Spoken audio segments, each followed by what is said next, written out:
How bad is it economically for the Russians right now?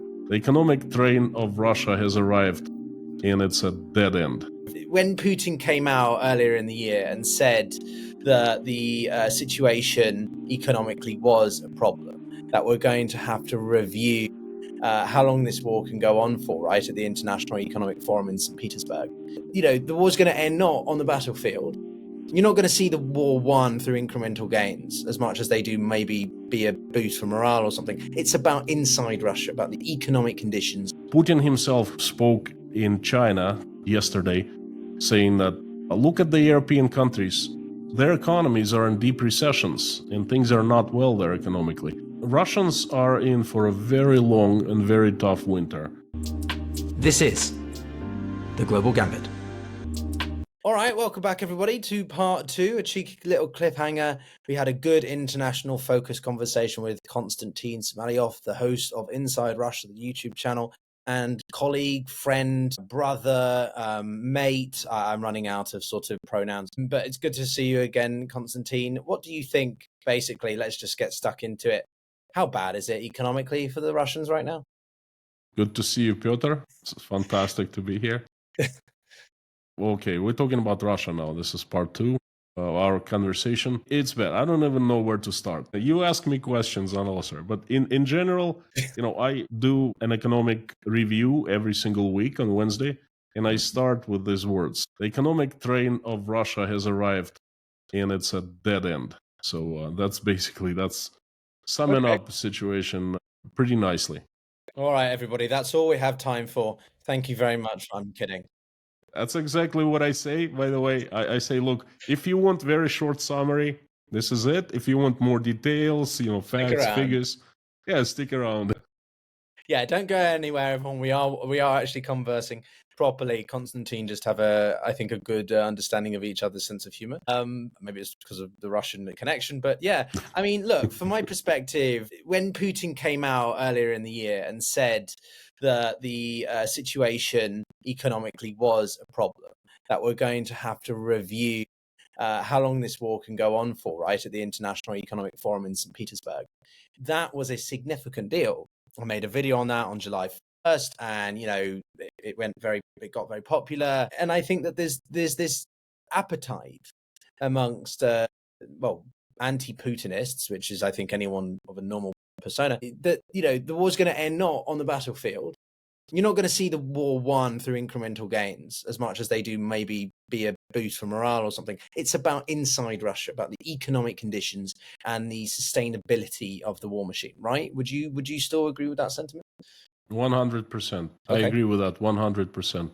Well, the point is that you expand on my points, right? What do you do? You follow the Russian economy a lot more intricately than I do on a daily basis. So take us through some of the metrics that you follow and why it looks like it's creaking.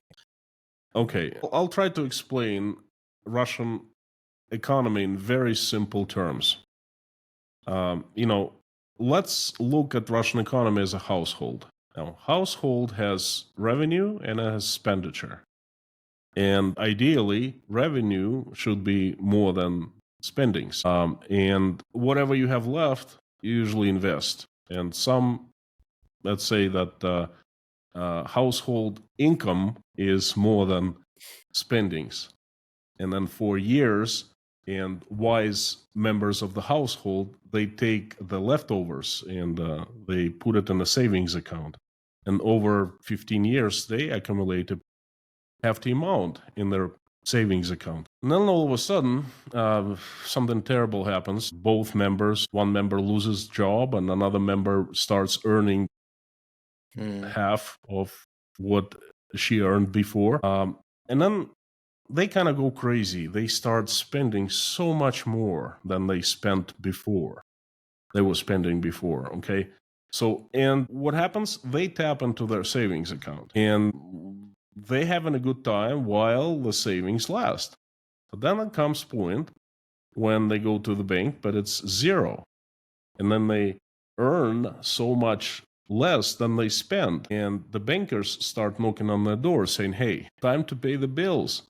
Why didn't you pay? And this is exactly the point where Russia is at. Over 2 decades, Russia had accumulated a very large amount in savings account.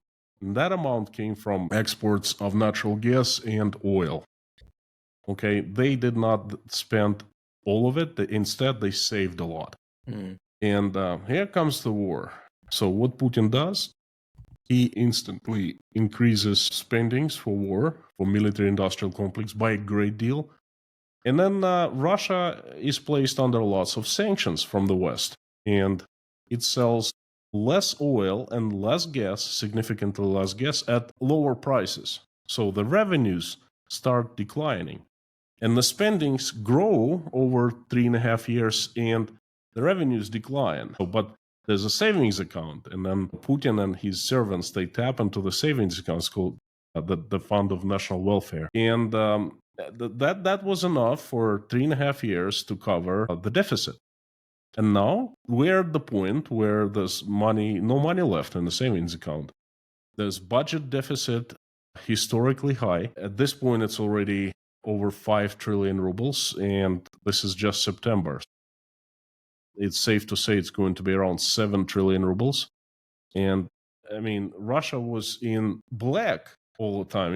It spent less than it earned for 2 decades. And now the deficit is just astronomical. And Putin cannot ignore this situation. And the first signs were when you made that video of yours, when Putin said that he didn't say anything about the war, but he said, we need to start cutting on the military expenses. And that was the very first sign. And then, of course, there was St. Petersburg International Economic Forum in July, where everyone and his brother came out and he said, well, you know what, we're in trouble. Recession is coming up. And, there were people from the Ministry of Finance, the ministers, people from the metallurgical industry, other industries. And all of a sudden, everyone woke up as like, people, we're in big, big trouble. And it's obviously, this is not even a trouble any longer. It's a catastrophe for Russian economy. The deficit is growing. Vladimir Putin called for an emergency meeting. He called for his top economists, top economic advisors, the head of central bank, the Ministry of Finance, the Minister of Economic Development, all these doves. There are hawks in Russia and there are doves. Hawks are the military-industrial complex and the military and the siloviki, and the doves are the money people. And they fight. There's a war going on between them. So this time, he listened only to the doves, and that was not a good meeting for them. I covered in a live stream, and they were not happy, and Putin was not happy, obviously. And it happened one day before he flew to Alaska. And there are messages appear in Russian propaganda now that they start preparing Russians for the bad times. Putin himself spoke in China yesterday, saying that, look at the European countries. Their economies are in deep recessions, and things are not well there economically. That's how he starts preparing Russians, okay? It's not because of the war in Ukraine our economy is down the drain. It's because there's a global event. Even rich, wealthy European countries are in trouble. And of course, we're in trouble also. We got to tighten our waist belts and, I'm not sure of the and me. recessions in Europe, I have to be honest. Yes. That's what he said. No, I know that's what he said, but I'm saying that for a recession to be existing, there has to be two quarters of negative growth. That's the common. Pyotr, I agree with you. I agree. I mean, Europe is doing well, but that's not what Putin said yesterday. It's not contracting. It's just not. Well, no, Europe's not growing. Britain is, I think, had a negative second quarter. But anyway, more the point. But it's not catastrophe. It's not catastrophe. It's a normal course of things. Yeah. Well, it's just the current state of the modern world, unfortunately. But that's a separate conversation we can have outside of Russia-specific conversations. Anyway, you did say that he's aware of, having to sort of relay the realities to some Russians. And that's sort of something that I wanted to get your take on, which is obviously the summer is coming to an end of dacha season, as it's known in Russia. People are going back to work. The days are going to become shorter, darker, all the traditional stuff. Something we have in common in the UK, actually. What's the perception going to be amongst the average Russian, right? You've got friends there. I've got friends in Moscow, St. Petersburg, Novosibirsk, Yekaterinburg, all over the place. And obviously there's going to be a growing awareness that energy prices are higher, food prices are not as low as they once were. Obviously, Russians absorb it; they're resilient, whatever. But take us through what you think could happen in this next period of time as the weather gets worse and Russians are more cognizant of the reality. Russians are in for a very long and very tough winter, probably the toughest since 1990. They forecast big problems in Russian utilities. They're going to be breaking down a lot. The power plants, the compressor stations, the heat pipelines, and heat centers. If there is cold winter, usual Russian winter, then things are not going to be well. All of a sudden, and that's something unexpected by me, all of a sudden I see a big problem with food supply in Russia. I previously said that I never thought that Russia would see any hunger. I'm not so sure now. The situation in agricultural industry is horrible. Horrible. Absolutely horrible.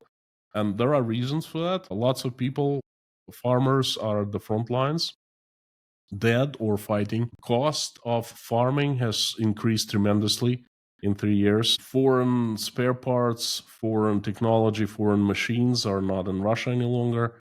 Russians can't maintain, and simply the farmers can't afford new machinery.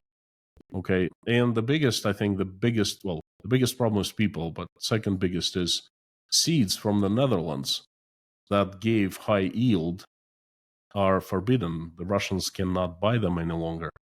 So, and all of a sudden, Russians find themselves in a position where their harvests of most of commodities are so smaller than before. Okay, of course, Russia can import, and it's become net importer of food. Believe it or not, I mean, Russia used to be the breadbasket of Europe, probably one of the smaller breadbaskets of the entire world.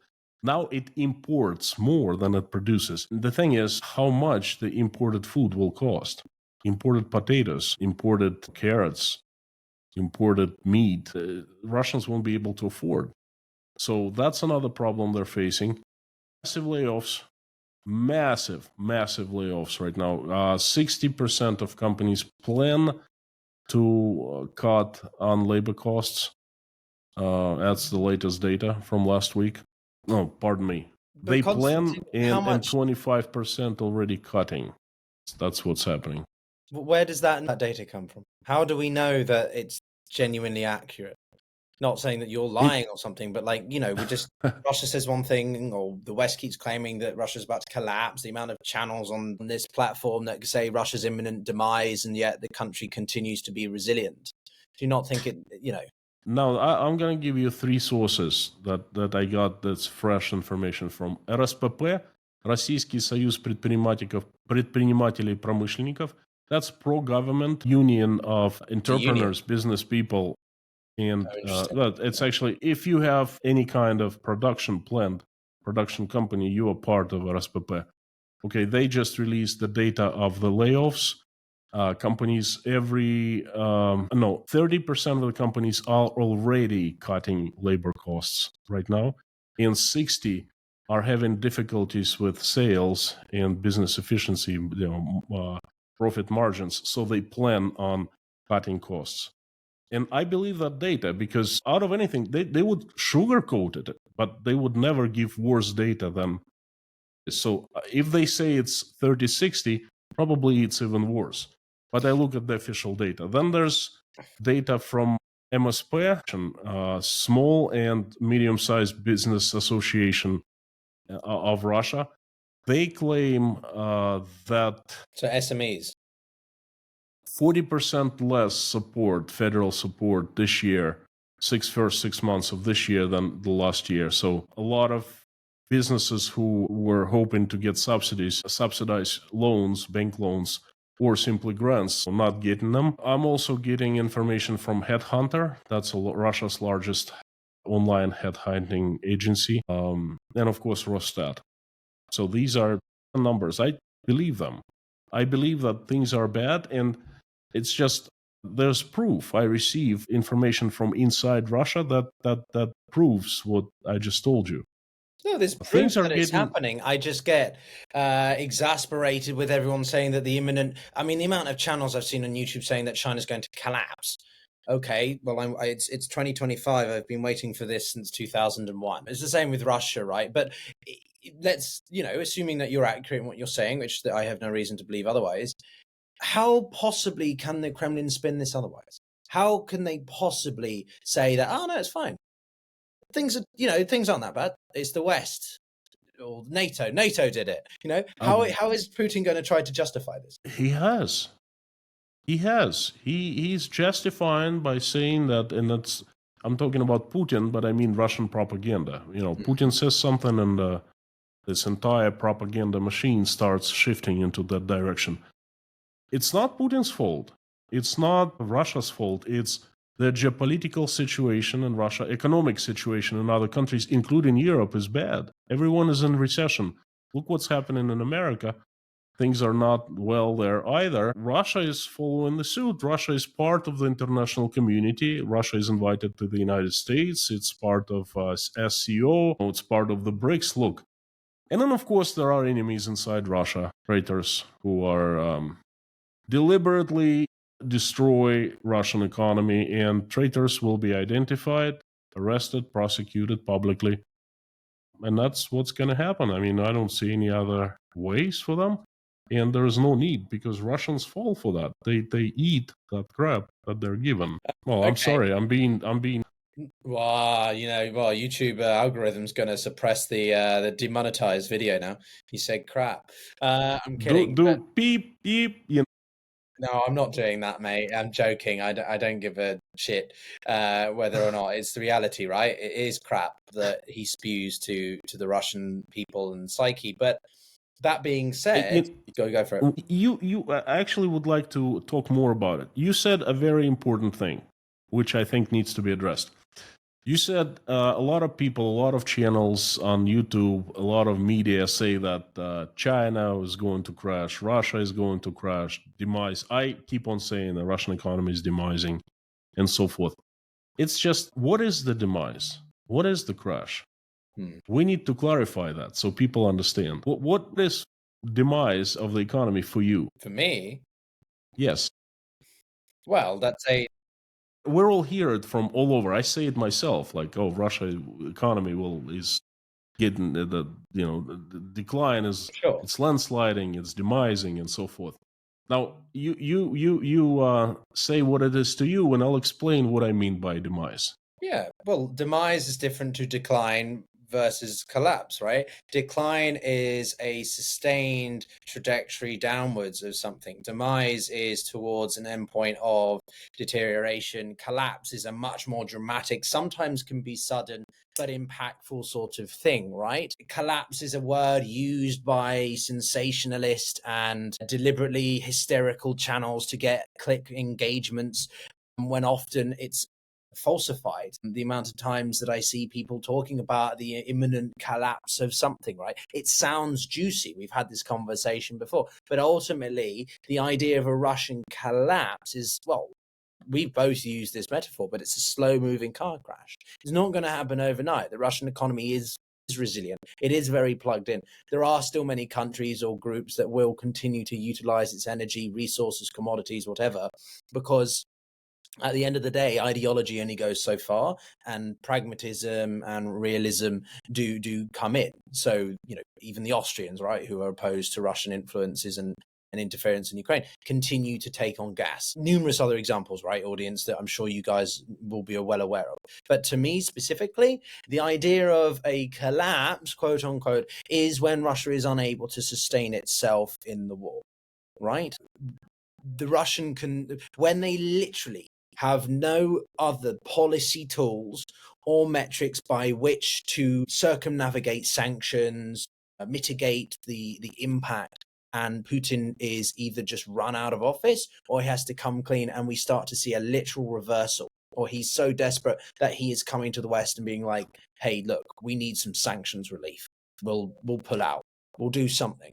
That's when you see that the economic collapse or situation is so bad that it's forcing him to see behavioral change.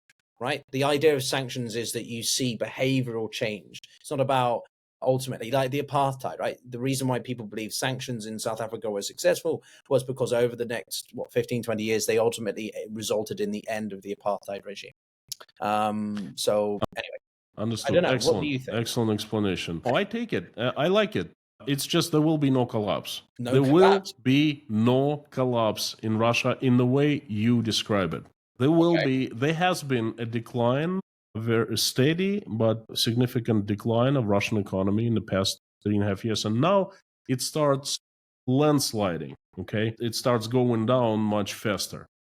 To me, collapse is different. To me, collapse is when a regular Ivan wakes up and goes to work and there's doors of the factory or company closed because there's no work. The markets are, well, people simply don't have money any longer to buy goods or services that the company produces. And he gets back home and he gets to store and he sees that he can't afford food because he doesn't have any money, and food costs so much now that it's crazy. And then he gets out to try to knock on doors to get money, to borrow money or to get another job, but he can't catch the bus because there are no buses going, because there's no money to run buses. When he gets to the bank to get his last savings to buy food, but the bank is closed because it's bust. And situations like that happen massively on a massive scale in the entire country. And the living standard of people is so bad that they're not living any longer, but they're surviving and trying to survive. That, in my eyes, is the collapse of the economy. But the thing is, I believe that even when that happens, that will happen. It's not a matter of if, it's a matter of when. When that happens, Putin will continue waging his war. Russian people will not stand up. They will not protest. They will not try to claim power. No, they will be just surviving. They're professional sufferers. They will be blaming somebody else, NATO, America, India, China, whatever. Enemies inside, but Putin will still be the president. There will be still war going on in Ukraine, and the military-industrial complex will still be working. There might be no teachers left, but there will be workers at the military factories. So there will be no collapse. But Konstantin, The how war can that will stop. possibly be?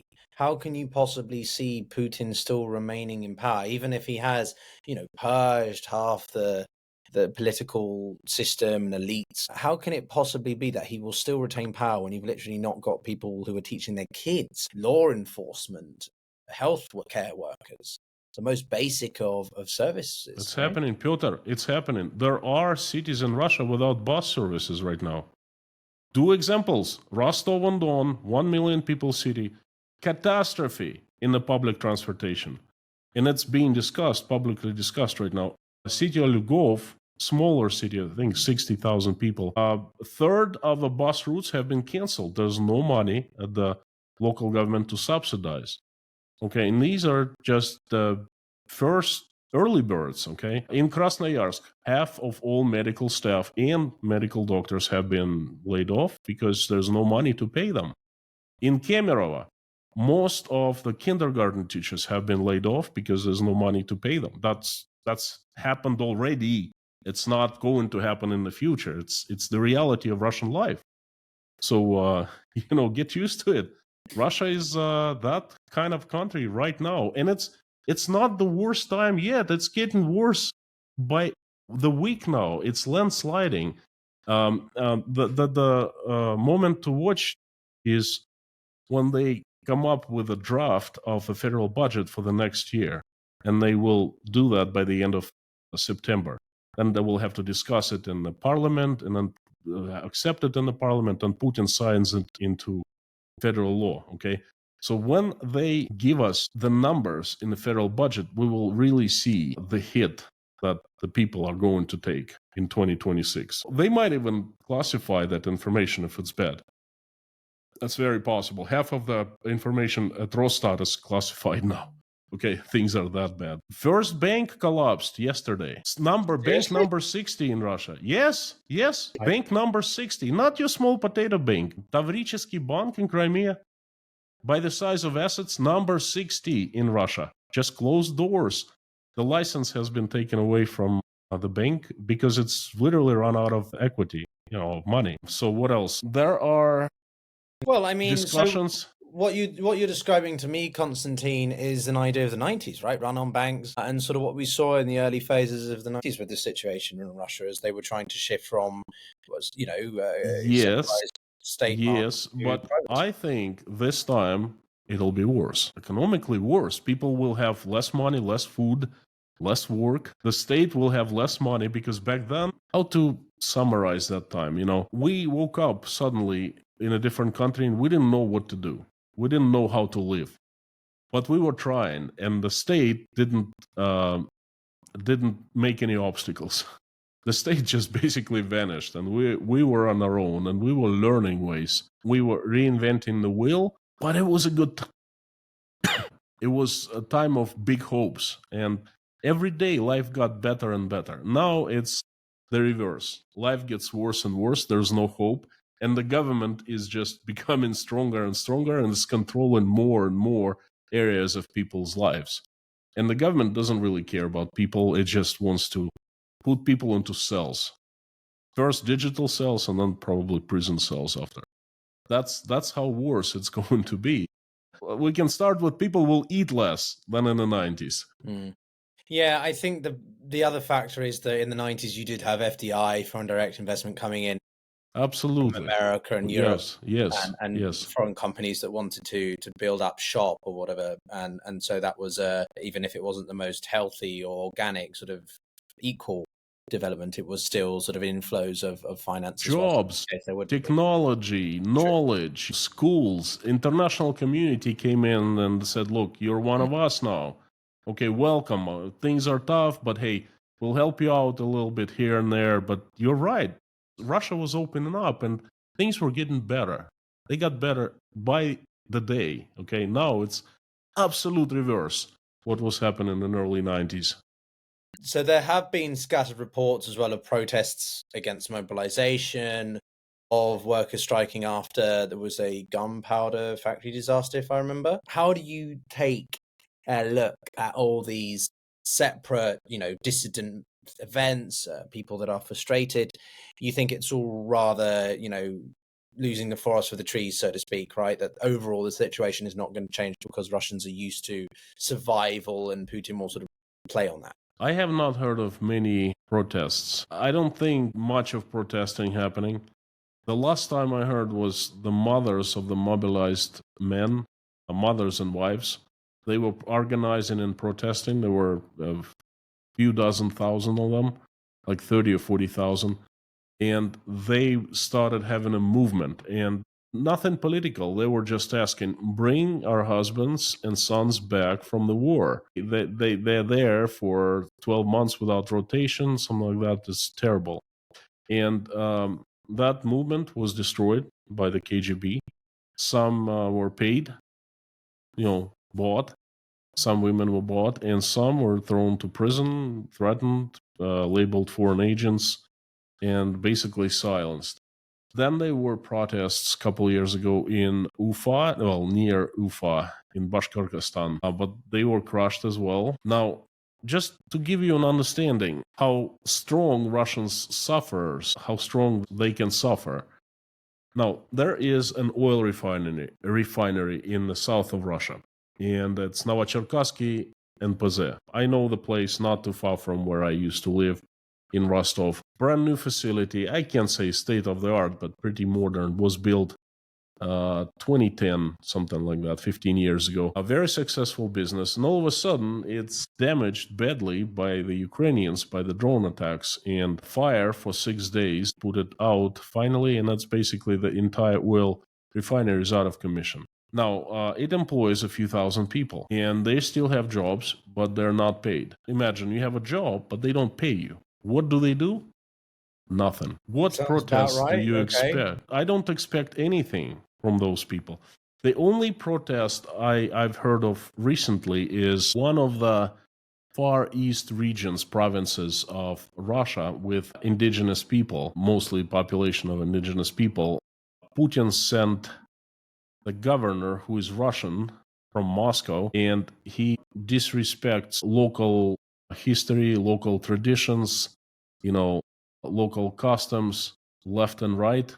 And people are very angry at that guy, and they're protesting against him personally, against the governor.